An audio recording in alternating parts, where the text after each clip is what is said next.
Notre Dame flat out beat us.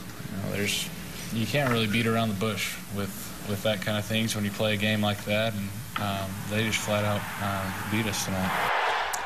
So the Irish beat the Sooners, and they beat them up. Notre Dame more physical, both sides of the ball, in a 30-13 humbling of OU last night.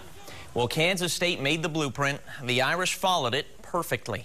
Just like the Wildcats, Notre Dame won the battle in the trenches, outrushing OU 215-15. They won the turnover battle. They won on third downs, and just like Kansas State, by the time the fourth quarter rolled around, Notre Dame imposed its will on OU. Tied at 13 here, Everett Golson hitting Chris Brown for 50 yards.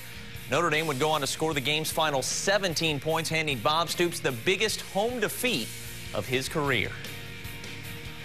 And it just gets down to they out-executed us, in critical areas. Whether it was offense or defense, it really doesn't matter.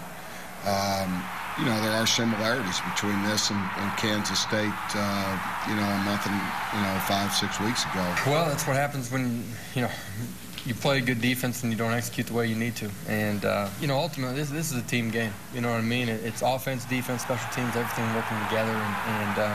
And we just weren't good enough across the board.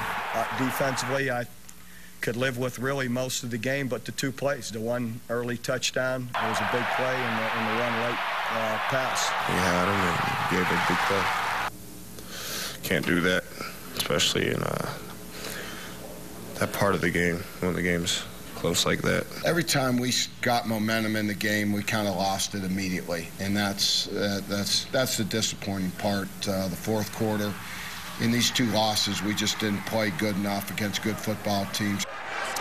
So national championship hopes out the window. After winning 39 straight at home, OU has now lost 3 of its last 7. Up next at Iowa State next Saturday, 11 a.m. Latest top 25 coaches poll here. Sooners drop 4 spots to number 12. They are 14 in the AP. Oklahoma State re-enters the rankings, number 24 in the coaches poll, unranked with the AP. Tulsa receiving votes, if you extend the poll, number 31 in both. BCS rankings released tonight.